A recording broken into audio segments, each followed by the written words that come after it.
Know when we're live, and I'll begin. The broadcast is now starting. All attendees are in listen-only mode. Okay, good evening, folks. This is Greg Halloway calling from Europe. Tom Barrett, who usually is with us tonight, is not with us because he is traveling to pick up one of the great extreme rarities that is the subject of our discussion tonight. So he is quite thrilled about being able to go pick it up and hold this great rarity for the first time. If you haven't signed in yet, please sign in now. Pete, because I'm not on your end, you'll have to tell me if that's been accomplished and if I need to pause for a moment while you give anyone instructions on what they need to do. Sure, that's not a problem.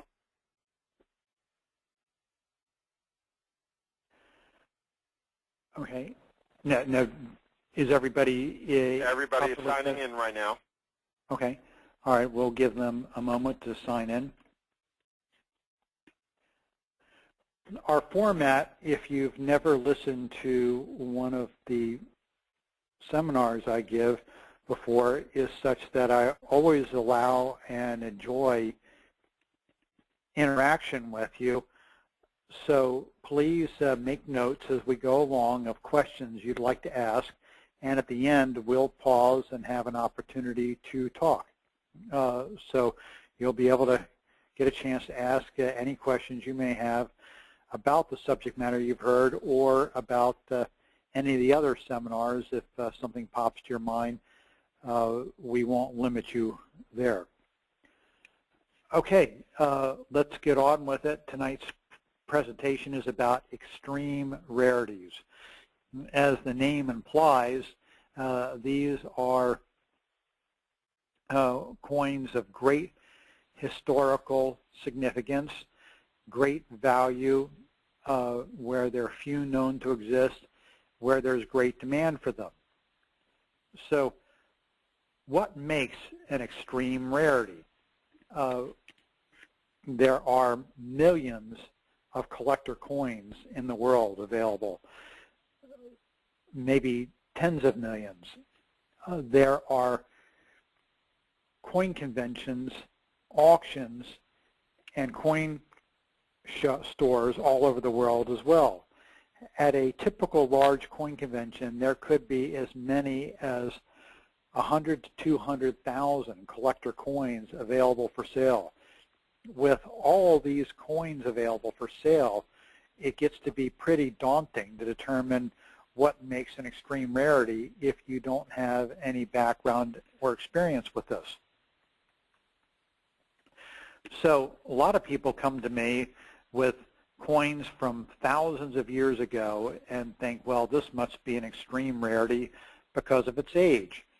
But just age alone does not make something extremely rare and extremely desirable. As a matter of fact, you can buy coins as old as from the ancient times of the time of Christ for as little as a couple of dollars. It's hard to believe, but coins do exist from thousands of years ago for practically nothing. Now, why are they worth so little? Well, the ancients were frankly quite prolific, and a lot of ancient coins still exist to this day. Ones that have that are pretty crude in design and out of base metals, like the one you see in this photograph, are not that desirable. Ones that are made out of gold and have very detailed portraits of their leaders or of other exotic things. For instance, a coin with a spectacular engraving of the Roman Colosseum sold not that long ago for nearly $1 million. So that's an interesting item. So if it's not age, is it condition? Well, condition of a coin is certainly very important. Coins are graded on a point scale from 1 through 70. The higher the number, the better the grade. 67 is, for all intents and purposes, perfect.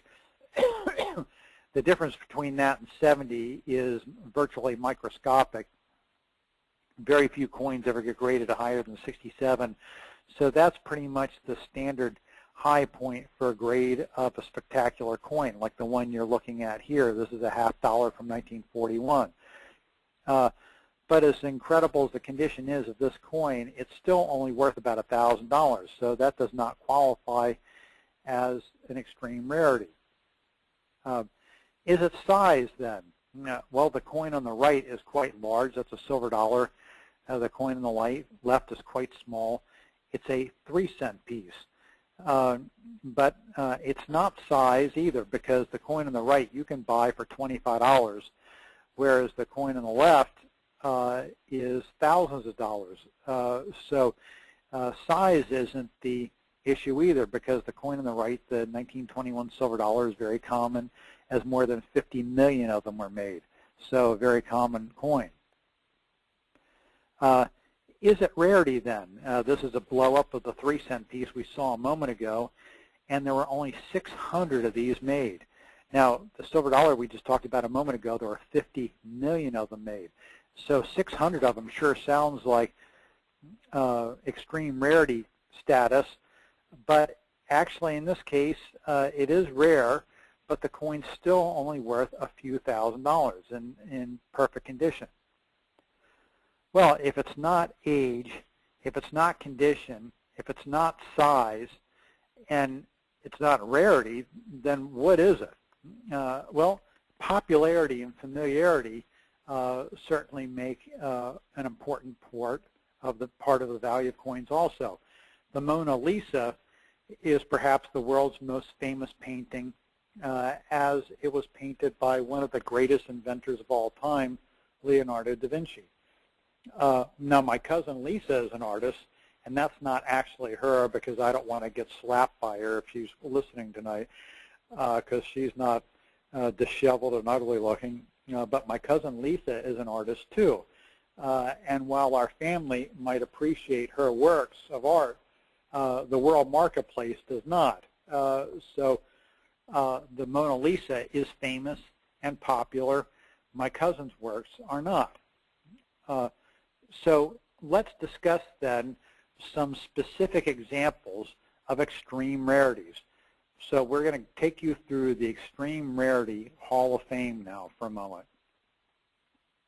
And we're going to start with million-dollar coins. Now, you might be sitting there wondering, what does it take for a coin to be worth $1 million? Well, you're about to be blown away and shocked. You're looking at a very low-grade penny from 1795. This coin is very well worn. On the 1 to 70 point scale, this coin is a grade of 10. So at near the bottom of tier of the grading system, all the way near the bottom, this coin grades. So this is a well-worn copper coin from 1795, and you can buy one for about $700. Yeah, it's a scarce coin, and it's worth about $700 in this condition. But the one you're looking at is a special 1795 penny. The reason why this one is special is the edge that you can't see, because we don't have a photograph of it, which I should have put on here, is reeded. Now, a reeded edge is like the coins in your pocket. They have ridges on them. They're called reeded edges. The reeds were added to coins so that unscrupulous people couldn't file them down and collect the precious metal that coins used to be made of, and then still pass it off as being undamaged or unaltered. Well, the normal 1795 penny did not have a reeded edge. This one you're looking at does have the reeded edge, and there are 7 of them known to exist. Now, that falls in the extreme rarity category, and believe it or not, this coin sold at a public auction not that long ago for $1.3 million. That's right, that's a staggering amount of money, $1.3 million. And the only difference between this and the $700 1795 penny is the fact that the edge is reeded. That's it. That's what we call a variety. It is not the date that's rare, not the denomination that's rare, but it's a variety that's rare. In this case, the 7 known reeded edge. Now, this particular series we're going to go to are $5 million and up coins. This is a nickel from 1913, a very, very famous coin, as only 5 of them were made, and all 5 are still known to exist today.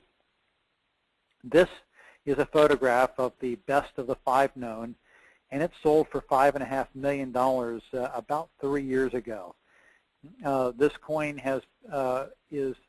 was also the subject of a TV show called Hawaii 5-0 about 20, 30 years ago, where it was stolen at a coin show in Honolulu, and Jack Lord went to recover it and find it. So you can Google that and find the story of the famous 1913 nickel. When it was on that show, it was only worth $100,000. Today it's $5.5 million. So quite a leap in value, and a very famous coin as well, one of the great famous rarities of the United States coin series. This is an 1822 $5 gold piece. This is a good-sized gold coin, and there are only 3 of these known to exist. This coin is worth an estimated $6.5 million. There hasn't been one on the market in many, many years, so we don't know for certain because one hasn't sold, but we estimate it's worth about $6.5 million. Now, this coin is a grade of 45, meaning it's had some circulation. The coin previously, the 1913 nickel, this is a grade of 66, so this is nearly perfect, so this is high up on the scale. But this coin is a grade of 45 and is circulated. Now, this coin is a silver dollar from 1794. This is the first silver dollar that was made, and this coin just recently sold for $7.9 million. There are 140 of them that are known to exist, and this is the finest of the 140 pieces that are known. You can buy one of the lowest grade, worst 1794 silver dollars known to exist for $2,000 or $3,000.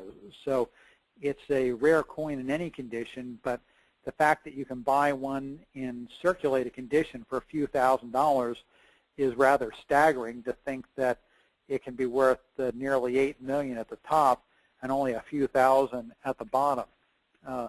So this is a very important U.S. coin, the very first silver dollar made. Now we're going to discuss $10+ million coins. The ante is getting higher now. This is a $50 gold piece, the largest coin ever made by the United States. It's a giant coin, weighing in at a hefty 2.5 ounces of solid gold. It's as big as the picture you see sitting in front of you. That's the actual size of it, so this is a giant coin. And there are 2 known to exist. This coin's estimated to be worth $10 million. It'd probably bring even more money than that if it was ever offered for sale, but it won't because it's in the Smithsonian Institution. So a very famous, beautiful, giant gold coin, 2 known to exist of it. This is the world's most famous set of coins. It was the very first presentation set of coins made by the United States under President Andrew Jackson, and was given as a diplomatic present to the King of Siam in 1834. Its present value is $12 million, and I used to own the set years ago. So I've owned many famous rare coins, this being one of them. This is the most valuable and most famous set of coins in the world. Its provenance is unequaled in all the world, having been owned by the famous King of Siam, then later given to his school teacher, Anna, if you ever saw the movie, The King and I. Then it made its way back to London, where ultimately I bought it 100 years later in the U.S. as one of the first Americans to own this set of coins. It's a great, spectacular set. And that's a picture of Andrew Jackson. That's a gold coin commemorating him up on the top right. Now we're upping the ante to the ultimate, $15+ million coins. This is the one and only unique Indian head double eagle from 1907. This coin is owned privately by a collector in the Southeast who has reportedly turned down $15 million for the purchase of it. This coin was made by order of Theodore Roosevelt, who once held and owned it in his personal collection. The design was never adapted for regular use. Therefore, it's the only one that was ever made. This is considered the king of American coins, the ultimate at $15+ million. This coin is also worth $15+ million and also has only one known to exist. It's the first ever $20 gold piece made in 1849. This coin is on display in the Smithsonian and is a part of the U.S. Mint collection. There are 210 United States coins worth $1 million or more. To give you an idea of the significance of that, when I first got into the coin business in 1970, the most valuable coin in the world was $100,000. 20 years previous, in 1950, the most valuable coin in the world was $10,000. So it had leaped 10 times in value from 1950 to 1970. By 1990, the most valuable coin in the world was $1 million, and I broke that record. By 2010, the most valuable coin in the world was now over 10 million. So you can see the pattern. Every 20 years, the upper echelon has jumped another tenfold for the last 60 years. That's an impressive movement in value. But what about great European rarities? What has happened to them? Well, this is the Catherine the Great, 20 rubles, a very famous and important gold coin from the 1700s. And this particular piece, there is 2 or 3 known to exist. This is the only one that has surfaced for some time. And this recently sold for approximately $3 million.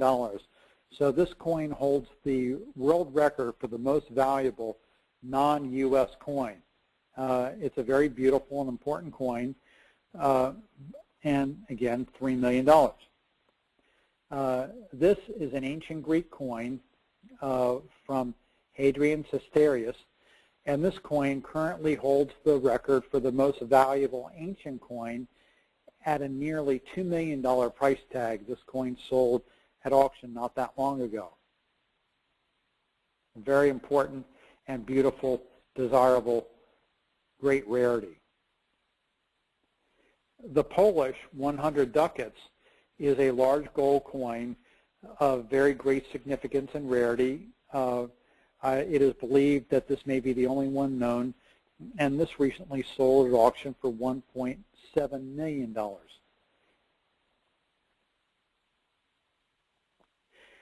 Now, this is a 1930 Australian penny, not particularly too exotic looking, you might say, and not even falling into the mega rarity category at about half a dozen known to exist. Yet, nonetheless, this coin is worth a staggering $2 million. So even copper coins can be worth a fortune. Now, the last sale of the 1794 silver dollar that I mentioned that brought $7.9 million was all the way back in 1984. It hadn't been on the market in that interim time period, to the best of my knowledge. And in 1984, this coin was offered for sale at public auction, and I bid on it. But I didn't buy it, it sold for $250,000, which at the time I thought was too much money. Well, I was wrong, because today I mentioned it brought $7.9 million.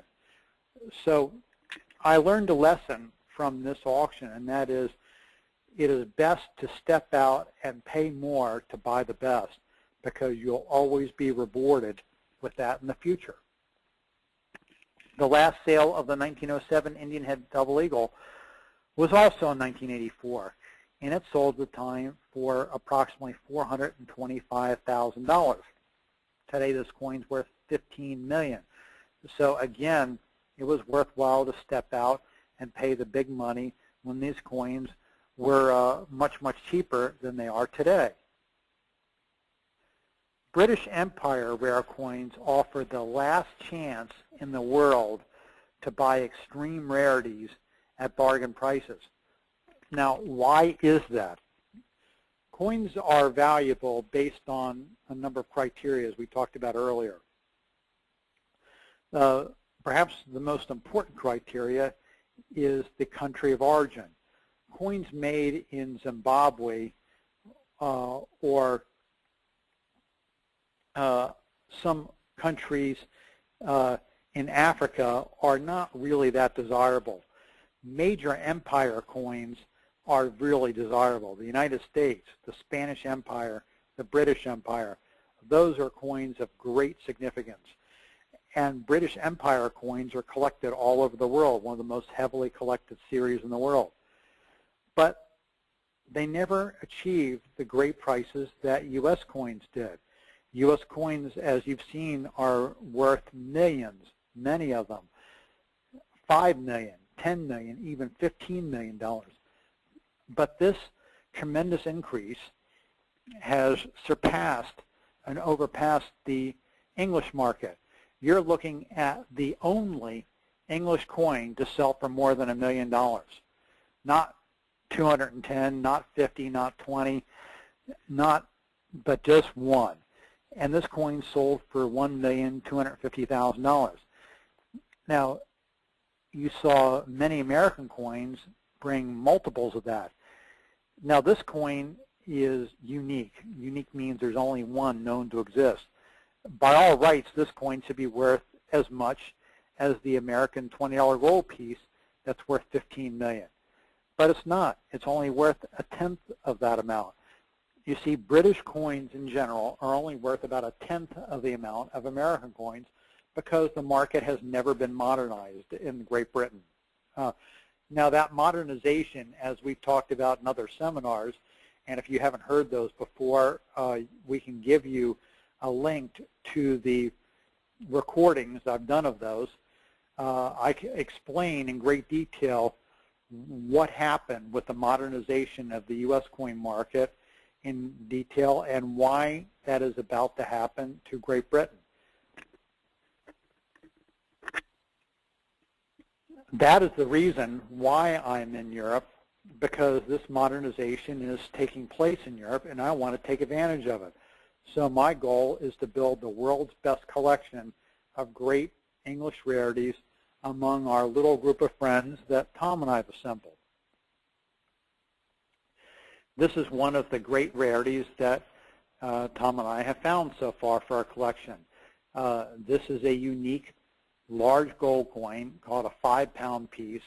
It's gigantic. It's 1 1/4 ounces of gold. And this is a great centerpiece for our collection. Should be worth many, many times what we paid for it. But it isn't because of the fact that English coins are so seriously undervalued. This should be worth millions, and instead it costs us $175,000. This is the famous Simon Petition crown, of which Tom Barrett is presently picking up to travel with to bring back to one of the collectors who are helping us assemble and this great collection that he bought to as well for investment purposes. Now, this coin was bought for $660,000. It's worth less than 10% of a similar American coin of similar rarity.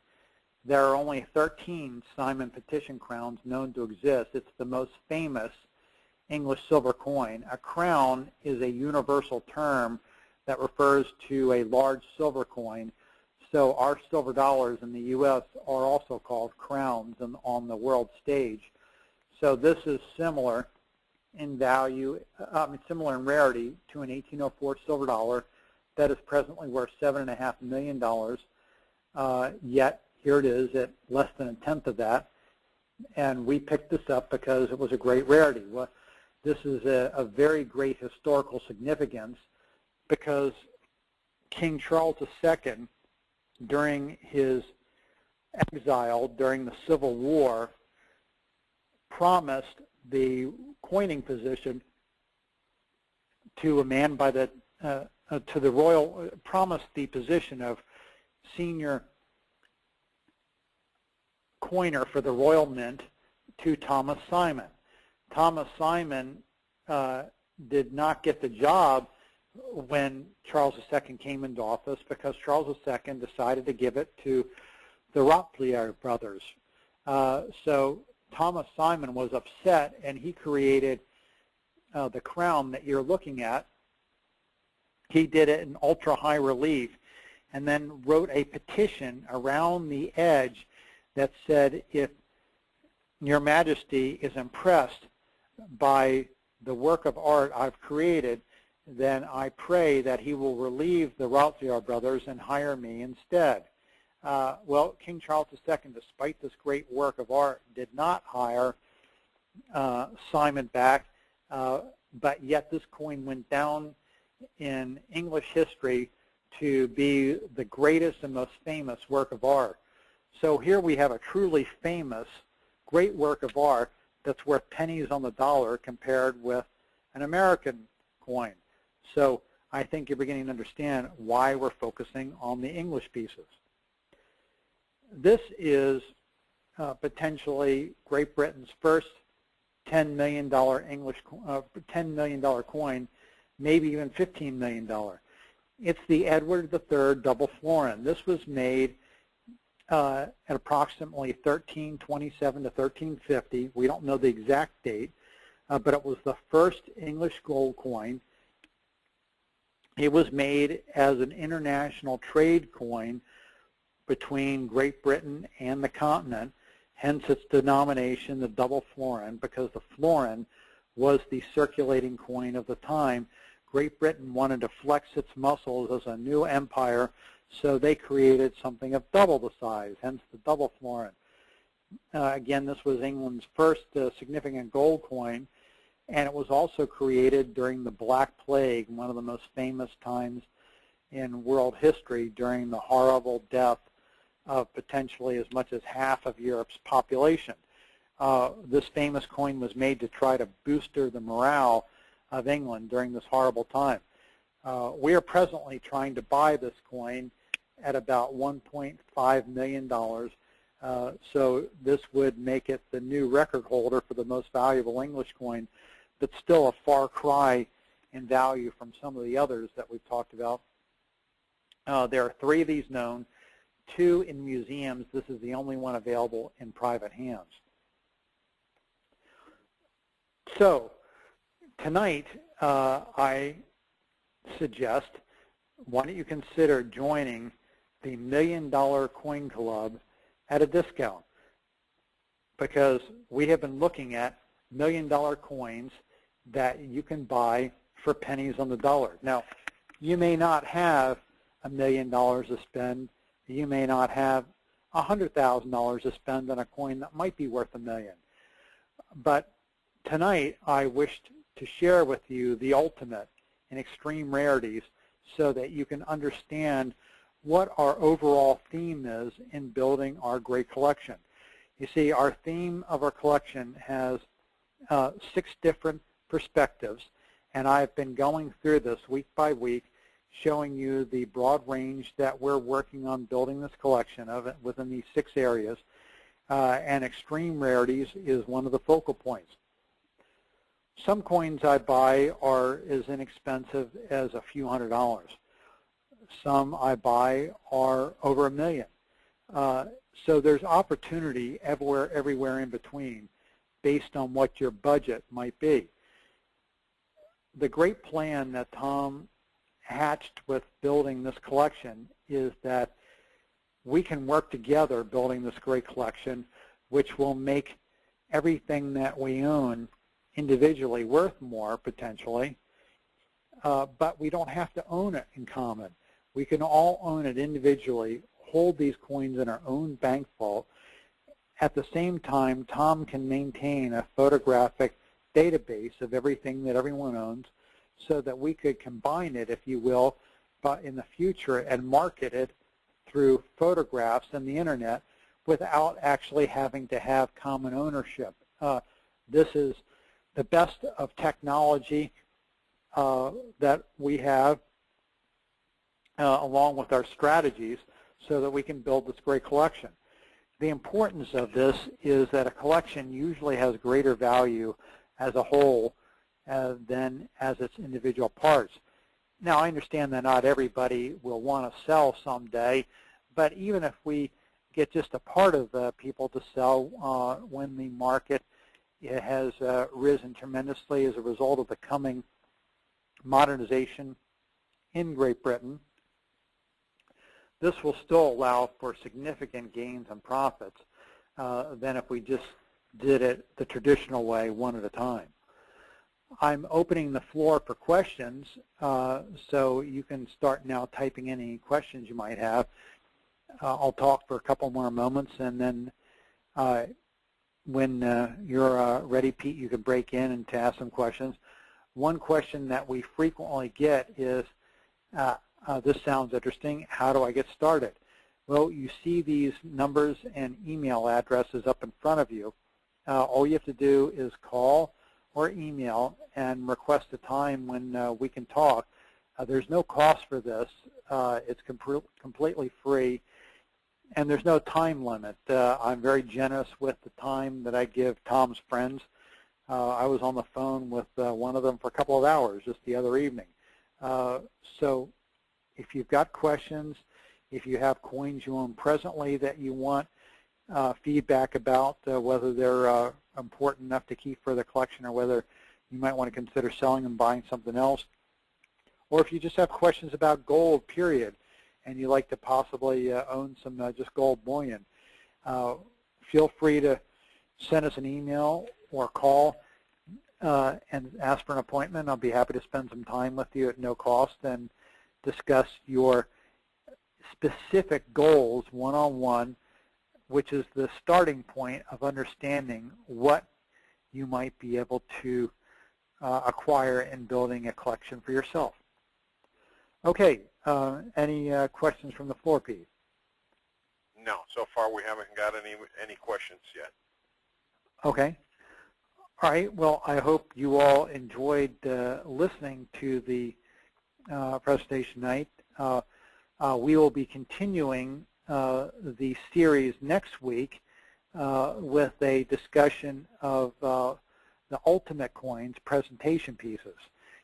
And tomorrow at noon Eastern Standard Time, I'm going to be doing part 3 of my series of introductory, intermediate, expert, and genius level seminars explaining the modernization of the coin market and how it will affect our plans and the outline for what I call the blueprint for $1 billion gain. Very informative seminar that can help you understand the potential here. What's exciting about European coins is you have, from historically, there is no downside risk because the rare European gold coins that we've been talking about tonight have never gone down in value. They've had a steady upward move over the last 100+ years of recorded history and have never had a big drop back. Despite that, they're still only worth 10 cents on the dollar of American coins and present a fabulous opportunity going forward. It's very difficult to find something that you can own that has tangible value, that has a track record of little or no downside risk and has the potential of tremendous upside gain. Usually those types of opportunities only come in the form of very speculative investments in startup companies of the sort where you can potentially make 10, 20 times your money. It's hard to find investment opportunities like that where the downside risk is virtually nil.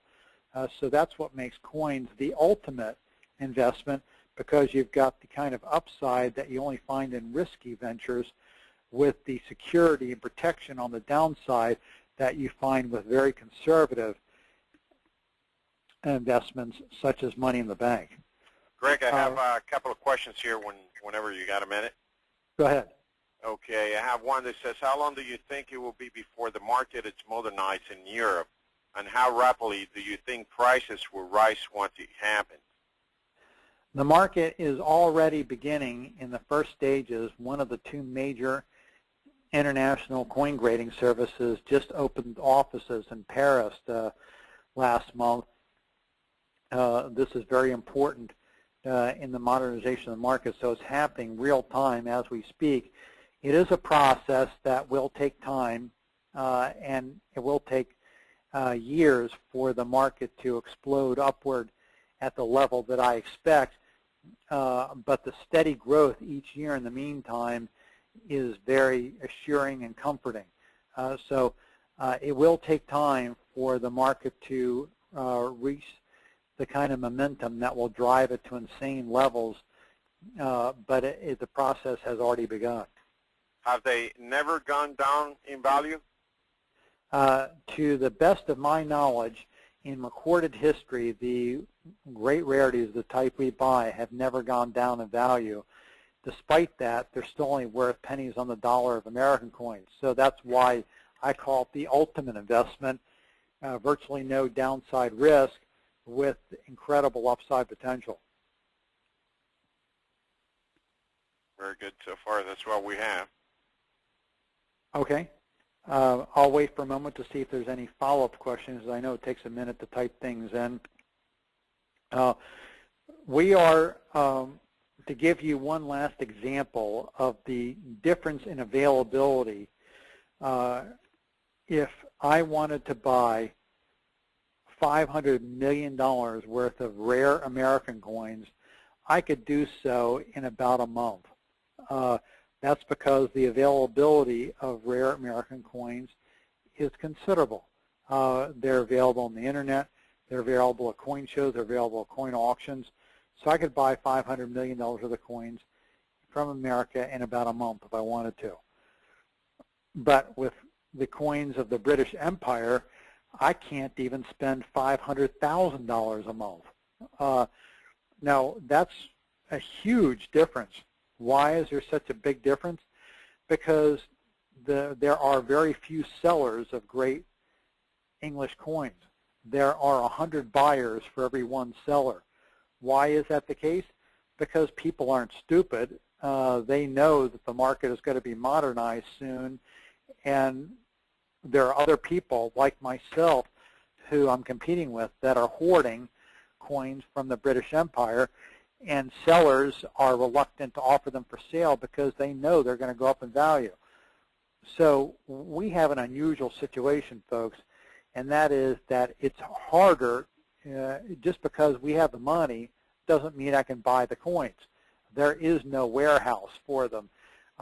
When you call up and say, okay, I'd like to place my order, it's not like I sit at a computer terminal and punch a few buttons and say, yes, sir, Mr. Smith, got your order, and it's been processed. It doesn't work that way. Once we have a communication and you decide you'd like to buy some great golden art, I then have to travel the world hunting through millions of coins trying to find that one special piece or few special pieces for you. It's very challenging, very difficult. It's hard to pry them loose. But it's an exotic and exciting treasure hunt because I know this is going to pay off with big returns in the future. So it's worth the hunting, and I enjoy it, but the available supply is very, very small. Greg, I got a question here saying which office opened in Paris, that was NGC or PCGS? That was PCGS. They just opened in Paris. You can check that out on their website. That's P as in Paul, C as in cat, G as in Greg, S as in Sam, PCGS. And if you type that into the internet, you'll see an announcement that they recently opened their Paris office, which is a revolutionary first step in the modernization of the European coin market. It just happened. Great. So far, we haven't got any more questions. Okay. It's an exciting time, folks, and I look forward to talking to you. We could even talk tomorrow if you want to. So email or call. I'm available. We should talk as soon as possible because the opportunity is there, and I'm running wide open, trying to buy every great rarity I can for our collection. It's challenging and difficult. Just so you know, right now we have a backlog of people who want to buy the great rarities. So I'm about 3 to 4 weeks, maybe even a month behind in being able to find them. So that underscores what I'm saying, that there's no warehouse for these. So even if you said, yes, I want something right now, I've already got a month backlog of people wanting to find great rarities that I still have to hunt down and find. I will not compromise my standards. We only want the absolute best. And unless I keep the focus on the absolute best, we won't have the dramatic returns that we're looking for. So that's the promise I give to you. I just hunt for the best. If you are interested, you've got time to consider this if we talk one-on-one, because as I mentioned, I'm already backlogged a few weeks anyway.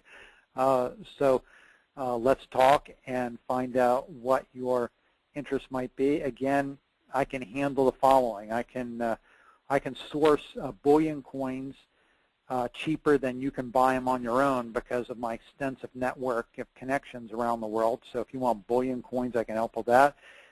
If you own bullion coins or other types of coins and would rather have the rare pieces, as we've been talking about tonight, I can help with that also. So again, it all starts with a communication, and it's free. So I encourage you to contact us to discuss it more on a one-on-one basis. Any other last questions? No. Okay. Well, thank you all for listening tonight, folks, and God bless you. Have a good evening, and I look forward to talking with you tomorrow at noon or next Tuesday again at 6 p.m. Good night. God bless. God bless. Thanks. All right. Good night.